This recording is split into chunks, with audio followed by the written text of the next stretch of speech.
ये आज हमारे हाथ में ब्राउन ब्रेड है। ये वही ब्राउन ब्रेड है जिसे आप हेल्दी समझकर बड़े चाव से खाते हैं और तमाम जिम करने वाले लोग और हेल्थ कॉन्शियस लोग इसको और भी ज्यादा चाव से खाते हैं कि ये बहुत ही हेल्दी होता है और उनके सेहत के लिए बहुत फायदेमंद होगा, यही समझकर खाते हैं। लेकिन आज हम बताएंगे इसकी हकीकत कि आखिर इसको बनाने में क्या क्या चीजें इस्तेमाल की जाती हैं, या आपके सेहत के लिए कितना फायदेमंद है या उससे ज्यादा नुकसानदायक है। इन तमाम चीजों पे बात करेंगे। इसके साथ ही हम आज ये भी जानेंगे कि आखिर इस ब्रेड की शुरुआत कैसे हुई, इसका इतिहास कितना पुराना है और ब्रेड किस चीजों से बनाया जाता है। तो आमतौर पे मैदे का नाम आता है, लेकिन आपको बता दें कि आटे से भी ब्रेड बनाया जाता है। लेकिन आटे और मैदे में इतना फर्क कैसे आया एक ही गेहूं से निकलने के बाद, इन तमाम चीजों पे एक एक करके चर्चा करेंगे। तो शुरुआत करते हैं मैं ब्रेड ये मेरी कहानी से। तो इसके पहले इतिहास पे चलते हैं। तो आपको बता दें कि ब्रेड का इतिहास पुराना है। कहा जाता है कि 3000 वर्ष पूर्व मिस्र में डबल रोटी की शुरुआत हुई थी। यानी उससे पहले फ्लैट रोटी बनती थी, जो आपके घरों में अभी भी बनती है। फ्लैट रोटी आप खाते होंगे, जो चपाती के नाम पे आती है। ऐसे ही दुनिया भर के कई देशों में फ्लैट रोटी खाई जाती है, लेकिन वहीं बहुत से ऐसे देश है जहां डबल रोटी भी खाई जाती है। लेकिन ये डबल रोटी बनने की शुरुआत कैसे हुई, बताते हैं कि खमीर लगी टिकिया को भट्टी में डालकर डबल रोटी बनाते थे मिस्र के लोग। लेकिन ये उनसे अनजाने में हुआ था। डेली की तरह जैसे वो फ्लैट रोटी बनाते थे भट्टी में डालकर, ठीक वैसे ही इस बार भी हुआ। नमक, आटे और पानी से उसको गूंदा गया। आटे को गूंद के इजिप्ट का एक बेकर रख के किसी काम में मशगूल हो जाता है। लेकिन थोड़ी देर के बाद जब वापस आता है तो पहले की तरह, हमेशा की तरह भट्टी को गर्म करता है और भट्टी में तंदूर लगाता है। लेकिन वो रोटी जो है फुली हुई आती है, पहले से जो पहले फ्लैट रोटी आती थी उससे ज्यादा फुली हुई आती है। टेस्ट भी उसका बढ़िया होता है। पे मजबूर हो गए कि आखिर ये कैसे हुआ। लेकिन उस वक्त उन लोगों को पता नहीं था, ये हुआ था खमीर की वजह से। यानी कि वाइल्ड यीस्ट जो हवाओं में मौजूद होता है, उसी वाइल्ड यीस्ट की वजह से फर्मेंटेशन होता है आटे का, और उस फर्मेंटेशन की वजह से आटा और ज्यादा फूल जाता है और रोटी भी फूली हुई होती है। यहां से डबल रोटी की शुरुआत होती है। इसके बाद इजिप्ट के जो बेकर्स थे वो इसी तरीके से रोटी बनाने लगे। मतलब आटे को पहले गूंथते थे, थोड़ी देर छोड़ते थे और फिर रोटी बनाते थे। लेकिन हर बार ऐसा नहीं होता था, क्योंकि जरूरी नहीं है कि हवाओं में हमेशा वाइल्ड यीस्ट मौजूद हो। जब वो वाइल्ड यीस्ट मिलता था तब उनकी रोटी डबल रोटी में बनती थी, नहीं तो फ्लैट रोटी बनती थी। आगे इसकी प्रक्रिया और बताएंगे। लेकिन आपको बता दें कि ब्रेड मध्य पूर्व, मध्य एशिया, उत्तरी अफ्रीका, यूरोप और यूरोपीय उत्पन्न संस्कृतियों जैसे अमेरिका, ऑस्ट्रेलिया, दक्षिण अफ्रीका, इस तरह के कई देश हैं जहां पे मुख्य भोजन के रूप में इस्तेमाल किया जाता है। वहीं दक्षिण और पूर्वी एशिया के कुछ हिस्से ऐसे हैं जहां पे चावल और नूडल्स मुख्य भोजन के रूप में आते हैं।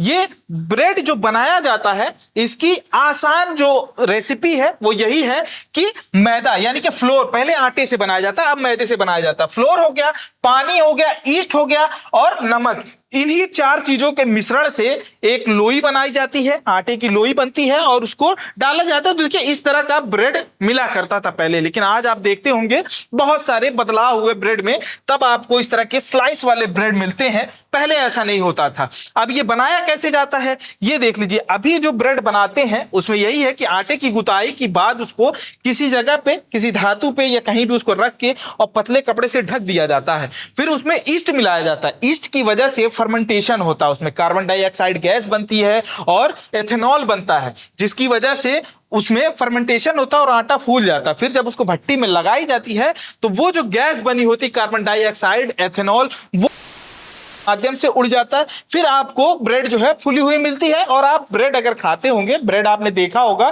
तो उसमें छेदनुमा कई सारी चीजें बनती है, ओवल शेप बना होता है। वो इसी वजह से होता है कि उसमें पहले गैस होता है, एथेनॉल, और ये तमाम चीजें जो है उड़ जाती है। कार्बन डाई गैस, एथेनॉल, ये सब उड़ने के बाद इस तरह से वो बनता है। ये विशेषता गेहूं के आटे में पाई जाती है। तो गेहूं से मैदा भी बनता है और मेन आटा भी बनता है। अब 1840 में फ्रांस के साइंटिस्ट लुईस पास्चर ने खमीर के बारे में दुनिया को बताया। हमने आपको बताया कि पहले ईस्ट में जो हवाओं में मौजूद होते थे उसकी वजह से फर्मेंटेशन होता था आटे में। लेकिन 1840 में लुईस पास्चर ने दुनिया को बताया कि ईस्ट बनाया जा सकता है। यानी कि जो वाइल्ड ईस्ट होते थे उनको कैप्चर किया गया, उन्हें रखा गया और उनके मिश्रण से बनाया गया। वहीं पे बेकिंग सोडा, इस तरह के तमाम चीजों का इस्तेमाल हुआ था। आज भी घरों में आप जब भटूरा बनाते होंगे तो उसमें इनो डालते होंगे, उसमें वही बेकिंग सोडा होता है और एसिडिक चीजें होती हैं जिसके रिएक्शन के बाद वो रिएक्शन होता है, उसके बाद वो बनता है, ब्रेड फूलता है और इस तरह की चीजें आती हैं। अमेरिकन केमिकल सोसाइटी की 1920 में एक रिसर्च होती है और उसकी जो रिपोर्ट आती है उसके दौरान कहा जाता है कि फर्मेंटेशन के दौरान आटे में एथेनॉल की वजह से ब्रेड में 0.4 से 1.9% तक अल्कोहल होता था। अब आप सोच रहे होंगे कि ब्रेड में अल्कोहल, तो घबराने की जरूरत नहीं है, ये नेचुरल फर्मेंटेशन की वजह से, यानी कि वाइल्ड यीस्ट जो डाला जाता है उसके फर्मेंटेशन की वजह से होता है और ये कोई अल्कोहल नहीं होता है, इससे सिर्फ टेस्ट इनहेंस होता है ब्रेड का। इस तरह से ब्रेड की शुरुआत हुई और आज इसी तरीके से ब्रेड बनाई जाती है। लेकिन ब्रेड को लेकर हेल्दी या अनहेल्दी की डिबेट बहुत पुरानी है। हम आज बात भी, शुरुआत भी हमने वीडियो किसी से की कि ये कितना हेल्दी है कितना अनहेल्दी है आपके लिए, इसी पे बात करेंगे। तो आपको बता दें कि 1920-30 के दौरान अमेरिका में एमिलोफोबिया यानी स्टार्च का डर के नाम से आंदोलन हुआ। इसमें कहा जाता है, इस आंदोलन में था जिसका मतलब से ज्यादा स्टार्च खाना। अब ये स्टार्च की बातें कहां से आती हैं, क्योंकि आटे को, जब आटे से ब्रेड बनाया जाता था तब तक ये दिक्कत नहीं आती थी, लेकिन जैसे जैसे इंडस्ट्रियल रेवोल्यूशन हुआ, मशीनरी आई, लोगों के पास समय की कमी होने लगी, लोग अपनी नौकरी पे जाते थे, अपने पेशे पे निकलते थे, तो उन्हें जल्द से जल्द कोई भी चीजें खाने की मतलब तलब होती थी कि जल्दी से जल्दी हमारा काम निपट जाए और हम अपने काम में निकल जाए। वहीं से शुरुआत होती है मैदे की। मैदा आया, मैदा में स्टार्च ज्यादा होता है, तो ये मैदे वाले ही ब्रेड का आता है एमिलोफोबिया। एमिलोफोबिया के नाम से जब आंदोलन हुआ तो आगे चीजें चली। तो हम आते हैं मैदे पे। गेहूं से जो आटा बनता है, आटा और मैदे में क्या फर्क होता है इसके बारे में आपको बताते हैं।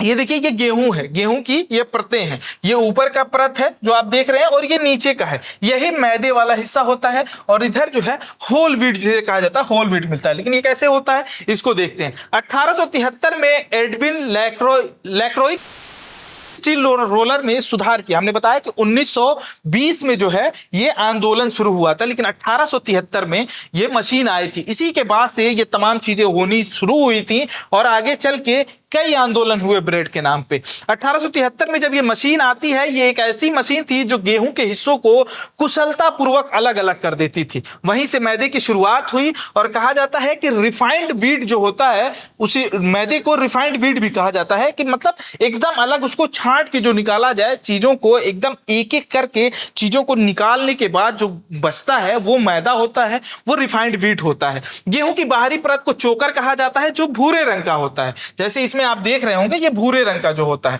ये निकल जाता है। अधिकांश पोषक तत्व, विटामिन और खनिज इसी परत में होते हैं। जैसा आप फलों में भी देखे होंगे, सेब को ले लीजिए और ऐसे बहुत सारे फल हैं जिनको कहा जाता है कि छिलके के साथ खाना ज्यादा फायदेमंद होता है, क्योंकि उनके न्यूट्रिशंस जो होते हैं वो छिलके में होते हैं।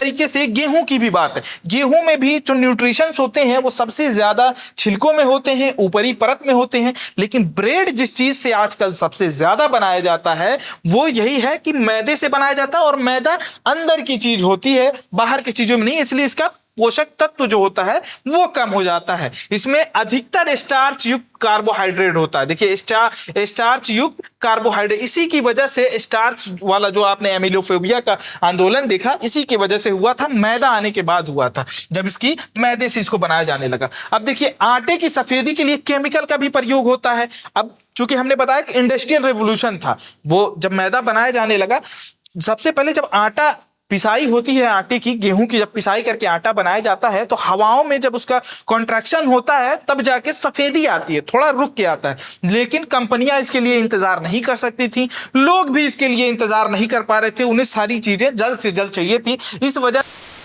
किया जाने लगा, यानी कि उसकी सफेदी बनाने के लिए जो दिखेगा वही बिकेगा, ये वाली चीजें यहां पे लागू होती हैं। तो जो दिखेगा वही बिकेगा की जब प्रक्रिया शुरू हुई, उसमें सफेदी के लिए केमिकल मिलाए जाने लगे। शुरुआत में ये जो केमिकल थे ये चौक, फिटकरी और बोरेक्स जैसे रसायनों का उपयोग हुआ, लेकिन बाद में इसके लिए 1898 में ब्लीचिंग एजेंट का भी इस्तेमाल किया जाने लगा। कौन कौन सी ब्लीचिंग एजेंट है ये भी जान लीजिए। Nitrogen peroxide, benzoyl peroxide, chlorine dioxide, nitrogen dioxide, ozone, इस तरह की तमाम जो ब्लीचिंग एजेंट थे वो इस्तेमाल किए जाने लगे। उसको मैदे को और ज्यादा व्हाइटनिंग करने के लिए, और ज्यादा चमकदार बनाने के लिए, और उसकी वजह से और भी चीजें होती हैं और सॉफ्ट भी हो जाता है ब्रेड जो उस मैदे से बनाया जाता है। इसका भी विरोध हुआ क्योंकि ये केमिकल है, तो जाहिर सी बात है लोगों के अंदर जब केमिकल जाएगा तो वो रिएक्शन करेगा, उससे लोग प्रभावित होंगे। इसके बाद ब्रिटेन, अमेरिका, फ्रांस जैसे कई देशों में इन ब्लीचिंग एजेंट्स को पेटेंट किया जाने लगा, लोग पेटेंट करवाने लगे। अमेरिकी रसायन शास्त्री हार्ले वेरी ने रोटी बचाओ देश बचाओ का नारा दिया और इसी के साथ आंदोलन शुरू किया, जहां पे save the bread save the nation की बात निकली। आप देख लीजिए, अब इंटरनेट पे जाएंगे, वहां पे सर्च करेंगे तो इस तरह के तमाम पैम्पलेट्स आपको मिल जाएंगे जो उस वक्त आंदोलन के लिए इस्तेमाल किया जाता था, ब्रेड के आंदोलन के लिए। महिलाओं ने भी बहुत सारे आंदोलन किए, उसकी एक अलग कहानी है, अगर उस पर आएंगे तो ज्यादा वो होगा। लेकिन हम आज न्यूट्रिशंस की बात कर रहे हैं, ब्रेड की बात कर रहे हैं, तो आगे की चीजों को देखते हैं। अब मैदे से नुकसान क्या होता है? अब यहाँ पे आपने देख लिया कि गेहूं से किस तरह से आटे को अलग कर दिया गया, चोकर वाले पार्ट को, मैदे को अलग कर लिया गया, फिर यहाँ केमिकल का भी प्रयोग किया गया। अब इनसे दिक्कतें तो होनी है, कुछ ना कुछ आपको नुकसान इसका होगा, ह्यूमन बॉडी पे नुकसान होगा। अब इन नुकसान को जान लेते हैं। मैदा गेहूं के दानों से भूसी निकाल कर बनाया जाता है और चोकर में मौजूद फाइबर रक्त शर्करा को स्थित रखने में मदद करता है। चोकर के बिना गेहूं में कार्बोहाइड्रेट चीनी के रूप में उसके रक्त प्रवाह में तेजी से प्रभावित करती है, यानी कि जब चीजें कुछ निकाल ली जाएंगी बैलेंस्ड होता है। अब पूरे आटे को, अगर गेहूं को आप देखेंगे, अगर चोकर भी रहेगा और नीचे स्टार्च वाली यानी मैदे में जो स्टार्च होता है वो सारी चीजों को बैलेंस करता है, लेकिन इसमें से कुछ चीजें निकाल दी जाएंगी तो जो बची हुई चीज है उसका रिएक्शन बहुत खराब होता है। अब इन्हीं रिएक्शन की वजह से ये चीजें हैं कि कार्बोहाइड्रेट चीनी के रूप में आपके रक्त प्रवाह में तेजी से प्रसाव करता है। अब देखिए, इसमें जिसकी वजह से शुगर स्पाइक्स होता है, इंसुलिन स्पाइक्स होता है, जिसकी वजह से अगर आप नियमित रूप से मैदा खाते रहेंगे तो टाइप 2 के मधुमेह रोगी हो सकते हैं, यानी शुगर के पेशेंट हो जाएंगे आप अगर लगातार खाते हैं। अगर थोड़ा कम यूज करते हैं तो कोई दिक्कत नहीं है, उसमें भी प्रॉब्लम्स आपकी बॉडी को होंगी लेकिन उतनी दिक्कत नहीं है। लेकिन अब लगातार, जैसे लोग नाश्ते में ब्रेड ही खाते हैं, बहुत से लोगों की आदत होती है कि सुबह चाय के साथ टोस्ट खाना है, शाम के स्नैक्स में भी उनको टोस्ट खाना है, या ब्रेड पकौड़ा हो गया, इस तरह की तमाम चीजें ब्रेड से संबंधित जो चीजें बनाई जाती हैं उसका सेवन करते हैं। तो ज्यादा इसका सेवन नहीं करना, इससे ये सारी दिक्कतें हैं। अब ब्रेड से चीजें कितनी मिलती है, यानी न्यूट्रिशंस कितना मिलता है? न्यूट्रिशन तो सारे निकल गए हैं, अब इससे आगे की चीजों को देखते हैं। खाने से क्या प्रभाव पड़ता है? ब्रेड खाने के बाद भूख शांत नहीं होती है। आप जब भी ब्रेड खाते होंगे, नाश्ता करते हो, कि तो आपने देखा होगा कि उतनी भूख शांत नहीं होती, क्योंकि ये फिलर की तरह काम करता है, इससे सारे न्यूट्रिएंट्स निकल गए, तो बॉडी को तो इससे कुछ फर्क पड़ने वाला नहीं है। दूसरी चीजों की तुलना में ब्रेड में बहुत कम पोषक तत्व होते हैं, खास तौर पर व्हाइट ब्रेड में। ना तो ब्रेड खाने से फाइबर मिलता है, ना तो ग्रेन्स का पूरा फायदा मिलता है। ग्रेन्स का फायदा जैसे हमने बताया कि मैदे से सारी चीजें निकाल ली जाती है, और फाइबर भी नहीं मिलता है। और ज्यादातर हम लोग जो खाते हैं वो व्हाइट ब्रेड खाते हैं। ब्रेड में भी बहुत प्रकार के ब्रेड आते हैं, आगे इस चीज पे भी बताऊंगा कि कंपनियां कैसे आपको अलग अलग नामों के, यानी ब्रेड के प्रकार बना के आपसे पैसे ऐंठ रही हैं, लेकिन उसमें चीजें क्या मिली होती देखते होंगे, इंग्रेडिएंट्स नहीं देखते होंगे। आज हम उसके ऊपर भी बात करेंगे कि क्या क्या चीजें मिली हैं, लेकिन पहले इसको जान लेते हैं। एक तरीके से कोई भी पोषक तत्व तो हमारे शरीर में नहीं जाता है ब्रेड खाने से। ज्यादातर ब्रेड में बहुत अधिक मात्रा में नमक मिला होता है। जैसे हमने बताया कि ब्रेड बनाने की जो प्रक्रिया शुरू हुई थी वो यहीं से हुई थी, पानी, आटा और नमक, इन तीन चीजों को तो मिलाया जाता है, बाद में उसमें ईस्ट आई, इन चार चीजों को मिला के पूरा ब्रेड बनाया। तो नमक किससे क्या नुकसान होते हैं? इसमें जो नमक मिला होता है इसके संतुलन इसका नहीं बनता है। अब देखिए, यहाँ पे लिखा हुआ है कि इससे शरीर में सोडियम की मात्रा में संतुलन पर असर पड़ रहा है, जिससे ब्लड प्रेशर बढ़ सकता है और हृदय रोग का खतरा बढ़ सकता है। एक हमने शुगर का बताया कि स्टार्च की वजह से और तमाम चीजें उसमें जो थी उसकी वजह से शुगर की दिक्कत हो सकती है, और हार्ट की भी प्रॉब्लम इससे ज्यादा देखने को मिलती है। ब्रेड से बहुत शौकीन है तो आपका वजन भी लगभग बढ़ना तय है। अब ये अमूमन आप देखते होंगे, किसी भी डॉक्टर के पास जाइए, अगर किसी न्यूट्रिशंस के पास जाइए, जिम करने जाइए, तो सबसे पहले जिम का जो इंस्ट्रक्टर आप जो फूड आपका गाइड करने वाला होगा वो बताएगा कि फास्ट फूड नहीं खाना है, बाहर की चीजें नहीं खानी है। फास्ट फूड में सबसे ज्यादा ब्रेड का इस्तेमाल किया जाता है। अब चाहे आप किसी फ्राइड चीज को खाते हो तो उस पर भी ब्रेड स्क्रम लगा होता है, और ब्रेड की अलग अलग चीजें तो आती ही हैं, वो बहुत सी चीजें हैं जो आप खाते होंगे। ब्रेड के बहुत शौकीन है तो वजन बढ़ेगा, इसकी भी दिक्कत आएगी क्योंकि ब्रेड में कैलोरी भी अधिक हो सकती है। अब इसके अतिरिक्त कुछ लोगों को ग्लूटेन सेंसिटिविटी या सिलिएक रोग हो सकता है। ये ग्लूटेन सेंसिटिविटी और सिलिएक रोग जो होता है ये अनाज में, मतलब जो गेहूं और जौ जैसी चीजें हैं उसमें पाए जाने वाले जो प्रोटीन होते हैं उसकी वजह से होता है। तो इसमें भी बहुत सारी चीजें आती हैं। ये तो इसके नुकसान हो गए। अब हम अपने इस ब्रेड की बात कर रहे हैं। जो ब्राउन ब्रेड आप खाते हैं, ब्राउन ब्रेड के नाम से खाते होंगे, होल व्हीट ब्रेड के नाम से खाते होंगे, और ऑर्गेनिक नाम से अब आता है, और भी बहुत सारी चीजें हैं इसमें, मल्टीग्रेन के नाम से भी आता है। तो इन चीजों में क्या क्या मिलाया जाता है, हाँ से तो आपको इंग्रेडिएंट्स जो भी हैं हम नहीं दिखा सकते, तो हमने यहाँ पे लिख लिया, और कंपनी का भी नाम नहीं आना चाहिए। तो हम किसी कंपनी को ब्लेम नहीं कर रहे हैं, हम यहाँ पे सिर्फ ब्रेड की बात कर रहे हैं कि जो ब्रेड हम इस्तेमाल करते हैं उसमें क्या क्या दिक्कतें होती हैं, क्या क्या चीजें मिलाई जाती हैं। हमने इससे कॉमन जो चीजें होती हैं ब्रेड में, हर ब्रेड में ये कॉमन आपको मिल जाएगी, उन चीजों को निकाल कर यहाँ पे रखा है आपको बताने के लिए। प्रिजर्वेटिव्स मिलाए जाते हैं, इंप्रूवर मिलाया जाता है, स्टेबलाइजर मिलाया जाता है, इमल्सिफायर मिलाया जाता है। इसके बाद फ्लोर ट्रीटमेंट एजेंट, जो हमने बताया कि आटे को व्हाइटनिंग करने के लिए और इस तरह की चीजें होती हैं, वो फ्लोर ट्रीटमेंट एजेंट का भी इस्तेमाल होता है। सबसे पहले मैदे में ही वो कर दिया जाता है, और जो आटा आता है वहीं पे इसको कर दिया जाता है। तो ये ब्रेड तो बाद में बनती है, तो आप कहेंगे कि ब्रेड में ये नहीं आएगा।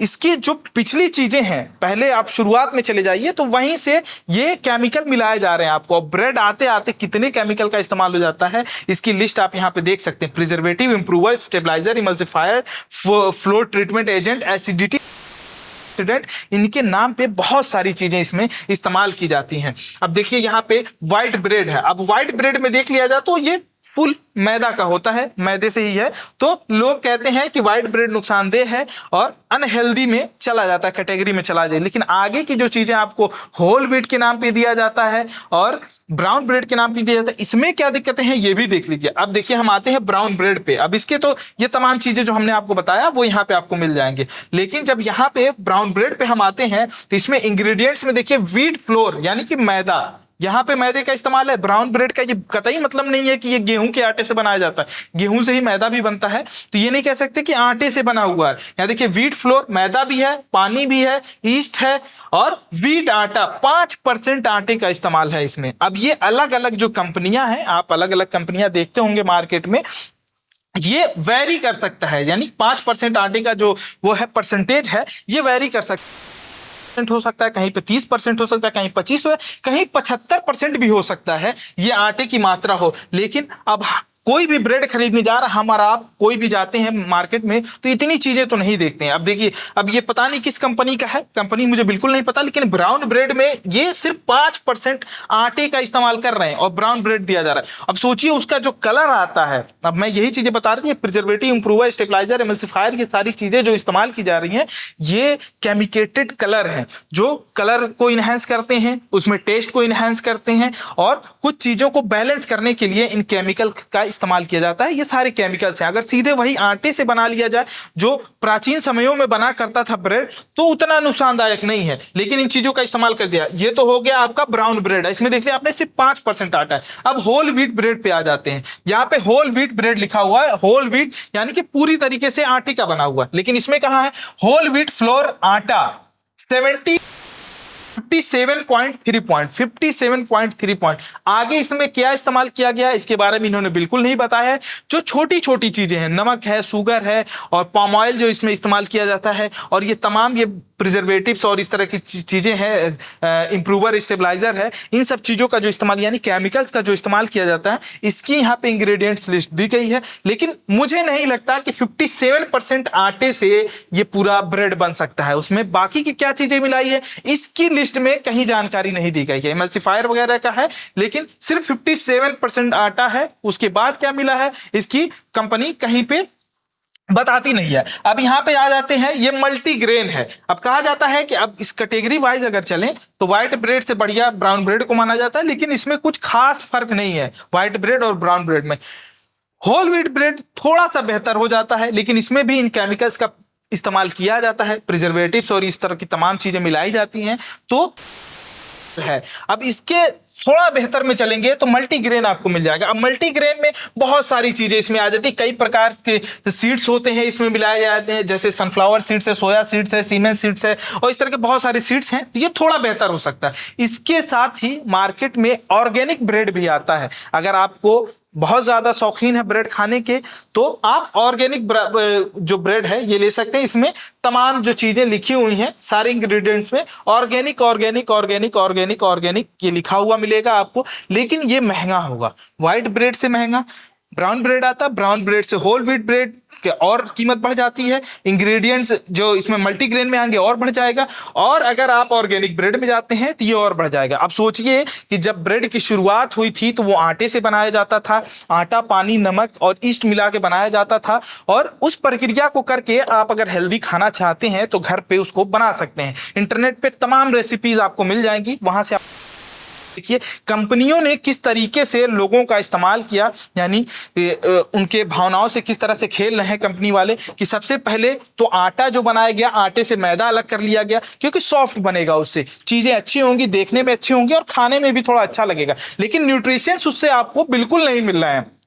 अब वहां आटे को और तमाम जो चीजें थी, न्यूट्रिशंस थे, सब अलग अलग कर लिए गए। अब केमिकल के रूप में वो न्यूट्रिशंस डाले जाते हैं तो ब्राउन ब्रेड बन जाता है, होल व्हीट ब्रेड में भी वही न्यूट्रिशन डाले जाते हैं, मल्टीग्रेन में भी आप आएंगे तो उस तरह की चीजें डाली जाएंगी, क्योंकि ब्रेड को लंबे समय तक कंपनी को बेचना है और लोगों तक, एक लास्ट आदमी तक कंपनी का जो वो मोटिव होता है कि हमें लास्ट आदमी तक भेजना है, तो कंपनियों पे कभी कभी एक एक महीने की जो यूज्ड डेट होती है वो एक एक महीने की होती है, इस तरह की तमाम चीजें होती हैं। तो इस तरह के ब्रेड को अगर आप खा रहे हैं, कितने दिनों से खा रहे हैं और इसका क्या इंपैक्ट आपके ऊपर पड़ रहा है, और भी दिक्कतें हैं जैसे बेसिक जो आती है, चिड़चिड़ापन, बेचैनी, अनिद्रा, ठीक प्यास लगना, अस्थमा, भूख न लगना, कब्ज, पेट दर्द, उल्टी, मतली, सिर दर्द, इस तरह के कई दुष्प्रभाव हैं ब्रेड के। आप बच्चों में इस तरह की चीजें महसूस करते होंगे, लेकिन आपको लगता होगा कि मौसम की मार है और मौसम की वजह से ऐसा हो रहा है, लेकिन ये आप क्या खा रहे हैं, किस तरह के फूड आप इंटेक कर रहे हैं, इन चीजों से भी इसका प्रभाव हो सकता है।